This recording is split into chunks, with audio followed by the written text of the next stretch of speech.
Hello दोस्तों, बात करते हैं करंट तूफानी कंपनी ओलेक्ट्रा ग्रीन टेक के बारे में। तो देखिए दोस्तों, अगर ओलेक्ट्रा ग्रीन टेक की बात की जाए तो लास्ट ट्रेडिंग सेशन में इसमें जो है 17.70 की तूफानी तेज़ी देखने को मिली है। तो इस तूफानी तेज़ी का कारण भी हम जानेंगे, लेकिन उससे पहले हम देख लेते हैं कंपनी के जो ऑल टाइम रिटर्न्स हैं उनको। लेकिन अगर उससे पहले आप देखना चाहो तो ये जो स्टॉक है लास्ट ट्रेडिंग सेशन में बिल्कुल ठीक ठाक चल रहा था। अगर 12:20 तक देखा जाए 1050 के अपने रेजिस्टेंस पे ही बोल सकते हो, 1050 के अपने रेजिस्टेंस के आसपास ही ट्रेड कर रहा था। लेकिन अगर उसके बाद बात करें तो उसके बाद जो है तूफानी न्यूज़ आती है, जिसके बाद से इसमें काफ़ी तूफानी तेज़ी देखने को मिलती है लगभग 17.70 की। तो उससे पहले हम जो है मैक्स रिटर्न्स देख लेते हैं इसके। अगर मैक्स रिटर्न्स की बात की जाए तो कंपनी ने 4444% के रिटर्न्स जो है कंपनी ने प्रोवाइड किए हैं। और कंपनी की लिस्टिंग की बात की जाए तो कंपनी की जो लिस्टिंग है काफ़ी आपको पुरानी दिखाई देगी। कंपनी 22 मार्च 2002 से मार्केट में लिस्टेड है। लेकिन अगर यहाँ पर मैं आपको दिखाऊं अगर कंपनी के परफॉर्मेंस, तो कंपनी ने जो है 22 मार्च 2022 से जो है, अगर मैं यहाँ पर देखने जाऊँ तो आपको दिखाई देंगे यहाँ पर कंपनी के रिटर्न्स। आप यहाँ पर देख सकते हो लगभग जो है 30 सितंबर 2016 या उससे पीछे अगर हम जाएं तो कंपनी ने जो है यह देखिए आप यहाँ पर 32% की गिरावट के साथ परफॉर्म किया था। अगर 22 मार्च 2002 से 6 मई 2016 तक की बात की जाए तो कितने साल हो गए देखिए आप यहाँ पर, कम से कम 14 साल के आसपास आप यहाँ पर आप लगाकर चल सकते हो। तो कंपनी नेगेटिव में परफॉर्म कर रही थी। हाँ, मान सकते हैं कि जो ईवी का जो थीम है, इलेक्ट्रिकल व्हीकल का थीम है, उस टाइम बिल्कुल नहीं था। उसकी वजह से कंपनी जो है घाटे में थी, क्योंकि कंपनी अगर बिजनेस की बात की जाए तो कंपनी का 82% रेवेन्यू जो है वो इलेक्ट्रिकल बसेज से आता है, और जो 18% रेवेन्यू है वो कंपोजिट पॉलीमर इंसुलेटर जो होते हैं उनसे आता है।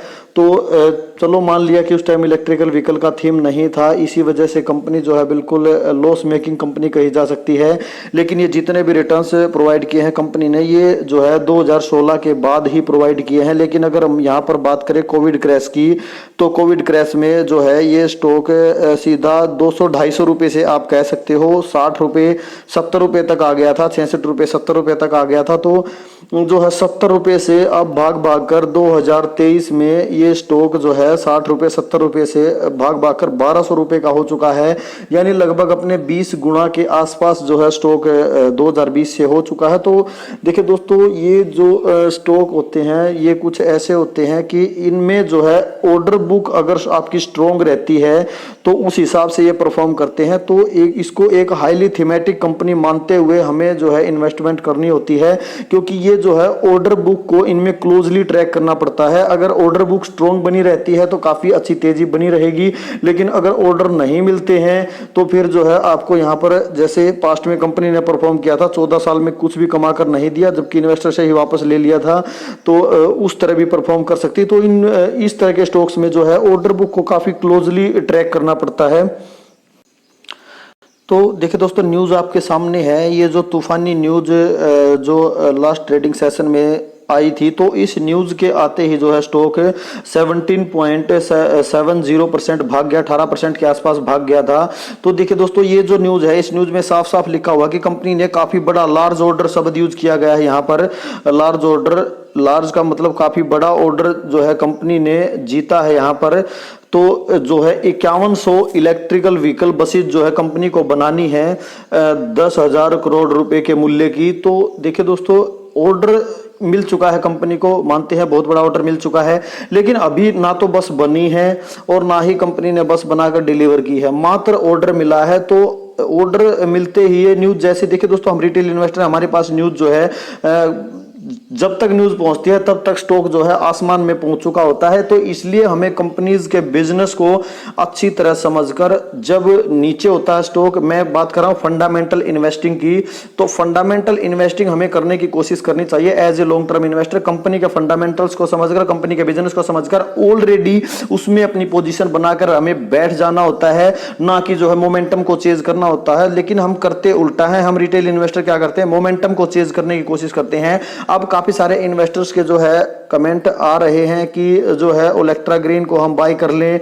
ओलेक्ट्रा ग्रीन को हम बाय कर लें। तो देखिए दोस्तों, ऑलरेडी अपने रेजिस्टेंस के आसपास ही ट्रेड कर रहा था लास्ट ट्रेडिंग सेशन 1050 के आसपास से, तो वो इसका रेजिस्टेंस था, ना कि वो इसका सपोर्ट था, और उससे भागकर भी अब ये और भी ऊपर आ चुका है 1200 रुपए के आसपास। तो जो अब इसका जो सपोर्ट बनने वाला है वो 1000 रुपए के आसपास, जो जहां पर ये अपने रेजिस्टेंस पे था, लेकिन अब वो रेजिस्टेंस इसका सपोर्ट बनने वाला है। तो देखिए दोस्तों, अगर इसके ऑर्डर की बात की जाए तो इसको एक ऑर्डर पिछले साल भी मिला था, ऐसा ही काफी बड़ा ऑर्डर 3188 बसेज का ऑर्डर इस कंपनी को मिला था जून 2022 में। और कंपनी की अगर कैपेसिटी की बात की जाए तो कंपनी की कैपेसिटी जो है वो मात्र 150 जो है, बात करें हम 150 बसेज बनाने की पर मंथ कैपेसिटी है जो है, अगर कंपनी की कैपेसिटी की बात की जाए। लेकिन जो है कंपनी ने तेलंगाना गवर्नमेंट के साथ 150 एकड़ जमीन का अपने कैपेक्स के लिए कॉन्ट्रैक्ट किया है, जिसमें कंपनी जो है जो 10,000 बसेज पर ईयर के हिसाब से बनाने की कोशिश करेगी। तो इसके लिए तेलंगाना गवर्नमेंट से कंपनी ने कॉन्ट्रैक्ट किया है। तो देखिए, अगर इसकी क्लाइंट कंसंट्रेशन मैं थोड़ा सा आपको बताऊं तो जो इसकी क्लाइंट कंसंट्रेशन है, जो स्टार्टिंग के जो 2-3 कस्टमर हैं उनसे इस कंपनी को 50% का रेवेन्यू आता है। तो अगर उनमें से 2-3 कस्टमर है मात्र जिनसे 50% का रेवेन्यू आता है, तो अगर उनमें से 1 या 2 क्लाइंट अगर चला जाता है तो कंपनी को बहुत बड़ा लॉस जो है फेस करना पड़ सकता है। रेवेन्यू मैंने आपको बता ही दिया, जो कंपनी का रेवेन्यू है 82% रेवेन्यू इलेक्ट्रिकल बसेज से आता है जो इसका मेन सेगमेंट है, और 18% का रेवेन्यू जो है कंपोजिट पॉलीमर इंसुलेटर से आता है, जो कि जैसे रेलवे, इंडियन रेलवे जो है उसके अलग अलग वोल्टेजेस के लिए अलग अलग इंसुलेटर जो है कंपनी बनाती है। इंसुलेटर क्या होते हैं, जो है कंडक्शन को रोकते हैं इलेक्ट्रिसिटी के, तो वो जो इंसुलेटर यूज किए जाते हैं, जैसे रेलवेज में आपको लगे हुए देखे होंगे, जो रेलवेज के लिए जो है 25 केवी किलो वोल्ट के जो इंसुलेटर है वो ये कंपनी बनाकर रेलवेज को देती है। तो और भी दूसरी कंपनीज को ये जो है इंसुलेटर बनाकर देती है, तो उससे 18% का रेवेन्यू कंपनी को प्राप्त होता है। अगर बात करें कंपनी के मार्केट कैप की, तो कंपनी का मार्केट कैप 10,000 करोड़ के आसपास पहुंच चुका है भाग भाग कर। तो देखिए दोस्तों, अगर 10,000 करोड़ का मार्केट कैप है तो कंपनी एक प्रकार से मिड कैप बनने वाली है। 10,000 से ऊपर का मार्केट कैप मिड कैप कहा जा सकता है, लेकिन कुछ पीएमएस मैनेजर या कुछ के मार्केट कैप से ऊपर की कंपनी को मिड कैप मान लेते हैं, लेकिन फिर भी 10,000 से ऊपर का मार्केट कैप अगर हो जाएगा तो कंपनी को मिड कैप हम बोल सकते हैं। तो अगर पीई की बात करें तो जो स्टॉक का पीई है वो 154 के आसपास आपको दिखाई देता है। 154 का पीई काफी ज्यादा कहा जा सकता है, लेकिन अगर आप सेक्टर का पीई यहां पर देखोगे तो सेक्टर का पीई ही आपको काफी ज्यादा दिखाई देगा। तो इंडस्ट्री पीई की अगर बात करो, इंडस्ट्री का पीई काफी ज्यादा है, 93.5 का जो है पीई है, और कंपनी का पीई जो है 154 के आसपास है। अगर कंपनी के सेल्स ग्रोथ, प्रॉफिट ग्रोथ देखना चाहो तो देख सकते हो। यहाँ पर जो 10 ईयर का डेटा है वो आपको कम दिखाई देगा, क्योंकि पहले कंपनी परफॉर्म बिल्कुल भी नहीं कर पा रही थी, एक लॉस मेकिंग कंपनी थी। लेकिन अब अगर देखें तो अब जो है 5 साल का देखो या 3 साल का देखो तो काफ़ी अच्छा डेटा आपको दिखाई देगा, स्टॉक प्राइस CAGR का भी, और जो है सेल्स प्रॉफिट ग्रोथ का भी और सेल्स ग्रोथ का भी। लेकिन आप यहाँ पर ROE देख सकते हो, जो ROE है कंपनी का वो बिल्कुल ही सिंगल डिजिट है, जबकि 15 से 20% का जो ROE है वो काफ़ी अच्छा माना जाता है। तो अगर 20% से ऊपर मिल जाता है तो वेल एंड गुड है, लेकिन 15 से ऊपर तो कम से कम होना ही होना चाहिए। तो चलो, अगर कंपनी ग्रोथ फेज में है तो ROE को हम इग्नोर करके चल सकते हैं, लेकिन ROE देखना भी मोस्ट इम्पोर्टेंट होता है। तो चलो, ग्रोथ फेज में मान सकते हो, लेकिन कंपनी 2002 से मार्केट में है, कब तक कंपनी ग्रोथ फेज में रहेगी। हो सकता है कि जो ईवी का थीम है अभी आया है तो कंपनी ग्रोथ कर रही है, तो बाकी मुझे तो ठीक लगा नहीं इसका ROE। कंपनी के रिजर्व्स देख सकते हो आप, यहाँ पर रिजर्व्स जो है काफ़ी अच्छे मेंटेन किए हैं कंपनी ने, 807 करोड़ के रिजर्व्स आप यहाँ पर देख सकते हो। लेकिन अगर बोरोइंग्स देखें, बोरोइंग्स मात्र 134 करोड़ की है, यानी ऑलमोस्ट डेट फ्री कंपनी कही जा सकती है। लेकिन वो बोरोइंग्स भी सिर्फ शॉर्ट टर्म बोरोइंग है, लॉन्ग टर्म बोरोइंग तो बिल्कुल ही कम है। ये काफ़ी पॉजिटिव बात है। शॉर्ट टर्म बोरोइंग तो थोड़ी ज़्यादा हो जाए, 1 साल के लिए कंपनी ने ली है, कंपनी चुकता कर देगी, कोई प्रॉब्लम नहीं है, लेकिन लॉन्ग टर्म बोरोइंग कम है, ये काफ़ी पॉजिटिव है। अगर प्रोमोटर होल्डिंग को हम देखने जाएं, जो मेन बात आप यहाँ पर देख सकते हो, प्रोमोटर की होल्डिंग जो है स्टार्टिंग में 61 थी, लेकिन अब जो है 61 से कम होती होती बिल्कुल प्रोमोटर जो है प्रॉफिट बुकिंग करते करते आप यहाँ पर देख सकते हो 50% पे आ चुके हैं। तो 50% की जो प्रोमोटर होल्डिंग है सिर्फ वही शेष बची है। और यहाँ पर आप देख सकते हो एफआईज जो है, एफआईज की हालांकि 9% का स्टेक है, लेकिन थोड़ी बहुत प्रॉफिट बुकिंग जो है एफआईज लगातार करते आ रहे हैं। सितंबर क्वार्टर से दिसंबर क्वार्टर में भी एफआई ने प्रॉफिट बुकिंग की थी और अभी भी प्रॉफिट बुकिंग एफआई ने की है। और डीआई तो बिल्कुल नामात्र के हैं। तो डीआई तो ऐसी कंपनी में रिस्क लेना पसंद नहीं करते हैं जो कि हाईली ऑर्डर बेस्ड है, जिसमें ऑर्डर को ट्रैक करना पड़ेगा, ऑर्डर बुक को ट्रैक करना पड़ेगा। तो लेकिन अगर पब्लिक की बात करें तो पब्लिक खचाखच भरी हुई है। बिल्कुल यहाँ पर आप देख सकते हो पब्लिक काफी बुलिश है इसको लेकर, जो है बिल्कुल भरी पड़ी है। यहाँ पर 40% 41% के आसपास का पब्लिक लगातार बढ़ाती ही जा रही है। एफआई ने जो माल बेचा है, प्रमोटर ने जो माल बेचा है वो पब्लिक ने ही उठाया है, आप यहाँ पर देख सकते हो। तो जो है हालांकि आप पीछे देख सकते हो कि एफआई ने भी कुछ माल उठाया है, लेकिन अभी जो है पब्लिक इसमें और भी ज़्यादा अपना स्टेक बढ़ाती जा रही है। तो ये काफ़ी नेगेटिव पॉइंट एक प्रकार से कहा जा सकता है। 40% की जो प्रमोटर पब्लिक होल्डिंग है वो कम नहीं कही जा सकती। यहाँ पर जो है हालांकि स्मॉल कैप कंपनी है, 10,000 करोड़ के मार्केट कैप की कोई पेनी स्टॉक या माइक्रो कैप कंपनी नहीं है। तो इतना इजी नहीं होगा अगर बात करें ऑपरेटर्स का प्ले इसमें होना, लेकिन फिर भी 40% की जो है पब्लिक होल्डिंग काफ़ी ज़्यादा है। मेजर स्टेक जो है स्ट्रॉन्ग हैंड्स में होना चाहिए, लेकिन यहाँ पर जो मेजर स्टेक है वो पब्लिक के पास है। हालांकि 50% अभी तो हेल्दी है, लेकिन प्रमोटर यहाँ से सेलिंग और ना करें जिस तरह पीछे की है। प्रमोटर 61 से घटाते घटाते 11% कम कर चुके हैं, 50%। तो अब आगे कुछ कह नहीं सकते कि कहाँ तक अपना स्टेक कम करेंगे। कहीं ऐसा ना हो कि पब्लिक को ही प्रमोटर बना के चले जाएं।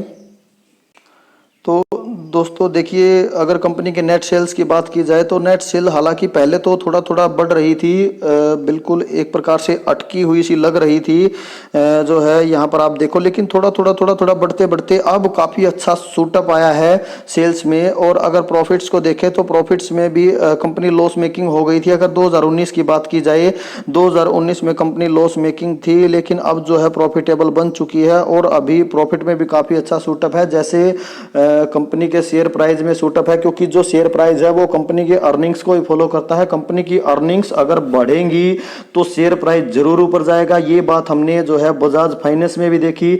जब बियर मार्केट था, बजाज फाइनेंस के जो टॉप लाइन हो चाहे बॉटम लाइन हो, ऑल टाइम हाई के आसपास आ रहे थे बिल्कुल।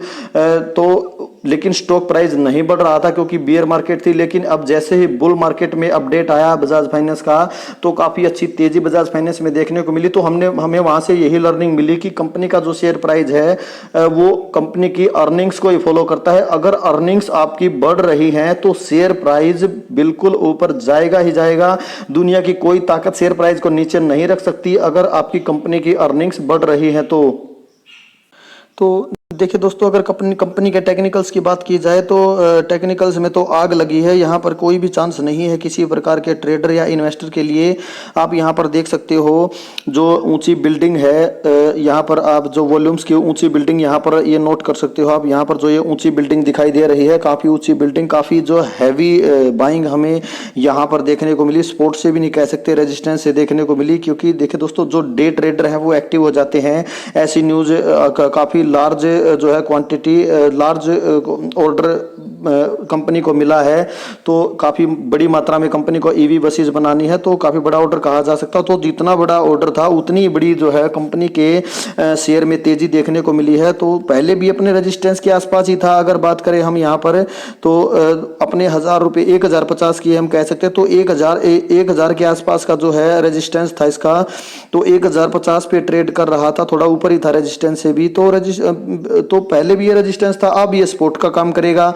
अगर आपको 1,050 या 1,000 के आसपास मिलता है तो वेल एंड गुड है। बाकी तेजी सस्टेन करनी नहीं चाहिए, क्योंकि न्यूज़ हमने देख ही ली। न्यूज़ का रिएक्शन भी देख लिया। अब आपको ये न्यूज़ अपने दिमाग में रखनी चाहिए कि कंपनी को अच्छा, कंपनी के ऑर्डर बुक मजबूत है, अच्छे ऑर्डर मिले हुए हैं। तो जैसे ही आपको किसी मार्केट की गिरावट की वजह से या यहाँ से प्रॉफिट की बुकिंग मिलती है तो 1,000 रुपये के आसपास अगर आपको मिलता है, 1,050 के आसपास या 1,000 रुपये के आसपास मिलता है तो अच्छा शेयर इसको कहा जा सकता है। तो देखिए दोस्तों, इसमें अपना वही पैसा लगाएं। हमने कंपनी का पॉजिटिव पॉइंट भी देख लिया, नेगेटिव पॉइंट भी देख लिया कि कंपनी ने जो है 2002 से बाजार में है लेकिन कुछ खास कमा कर नहीं दिया है। कंपनी की अगर 14 साल की बात करें तो 14 साल तक लॉस मेकिंग कंपनी ही थी एक। अब जो है कंपनी के भाग खुल गए हैं। देखा जाए तो अगर आपको 1,050 के आसपास अगर मिलता है तो वेल एंड गुड है, लेकिन जो है अभी इस टाइम पे बाय करना तो किसी भी प्रकार से अच्छा नहीं है, क्योंकि आप ऊपर के लेवल पे ट्रैप हो सकते हो। इसमें काफ़ी बड़ी गिरावट भी देखने को मिल सकती है। तो इस तरह की कंपनी जो है बिल्कुल ऑर्डर बेस्ड होती हैं, ऑर्डर बुक को क्लोजली ट्रैक करना पड़ता है। केपीआईटी क्यों भाग रहा था? केपीआईटी इसी वजह से भाग रहा था क्योंकि केपीआईटी की जो ऑर्डर बुक है वो काफ़ी स्ट्रॉन्ग है और इसी वजह से भाग रहा था। तो अब जो है उसको फिर से डिग्रेड कर दिया गया है नोटी ब्रोकर के द्वारा। तो अभी अंडर परफॉर्म करा, वो एक ही लेवल पे स्टक हो चुका है 1,050 के आसपास। तो देखिए ये हाईली थीमेटिक होती हैं। आप वही पैसा इनमें लगाएं जो अगर डूब भी जाए तो कोई खास प्रॉब्लम आपको ना हो। अपने पोर्टफोलियो साइज का 1 या 2% आप इनको देकर चल सकते हो मैक्स टू मैक्स, क्योंकि ये उसी पैसे को आपको काफी ज्यादा मल्टीप्लाई करके देने का दम रखती हैं।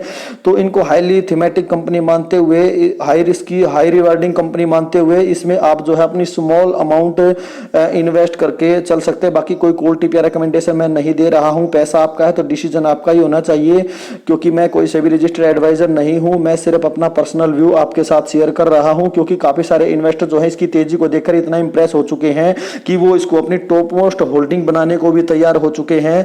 तो देखिए दोस्तों, बाकी आप अपने हिसाब से काम कर सकते हैं। तो इसको हाई रिस्क हाई रिवार्डिंग मानते हुए 1-2% की वेटेज आप देकर चल सकते हो।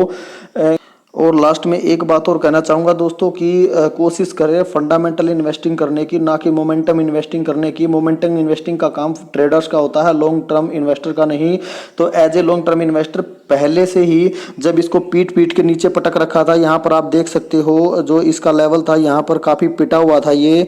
तो as a long term investor आपको वहीं पर 300, 350, 360 रुपये के आसपास, 375 रुपये के आसपास आप बोल सकते हो, यहाँ पर काफ़ी इसको पीट के नीचे पटक रखा था। तो यहाँ पर इन्वेस्टमेंट करने का मौका था आपको। वहां पर जो है थोड़ा मोटा इन्वेस्टमेंट भी अगर हो जाए ऐसे लेवल पे, लेकिन उसके लिए आपको कंपनी पे कन्विक्शन होना चाहिए, कंपनी के बिजनेस पे कन्विक्शन होना चाहिए कि कंपनी का बिजनेस फ्यूचर ग्रोइंग है और कंपनी का जो स्टॉक है वो रिकवर कर जाएगा। इसीलिए तो मैं दोस्तों इक्विटी को रिस्की कहता हूं कि इक्विटी, देखिए ट्रेडिंग तो रिस्की है ही, बिल्कुल ट्रेडिंग में तो एक ही बार में स्वाहा हो जाएंगे। लेकिन अगर लॉन्ग टर्म इन्वेस्टिंग की बात करें तो उसमें जो है आपका पैसा स्वाहा होने में टाइम लगेगा, कुछ वर्षों का। तो हो सकता है पैसा बन भी जाए, लेकिन अगर स्वाहा भी होता है तो जो है आपको कुछ समझ होगी कंपनी के बारे में, कंपनी के फंडामेंटल्स की अच्छे से समझ होगी, तभी आपने इन्वेस्टमेंट किया होगा। तो जो है उसमें थोड़ा पैसा डूबने के चांसेस थोड़ा कम हो जाते हैं और पैसा बनने के चांसेस थोड़ा सा ज़्यादा हो जाते हैं। तो कोशिश करिए फंडामेंटल इन्वेस्टिंग करने की, ना कि मोमेंटम इन्वेस्टिंग करने की। तो वीडियो ऑलरेडी काफ़ी लंबा बन चुका है। ओके, थैंक यू दोस्तों।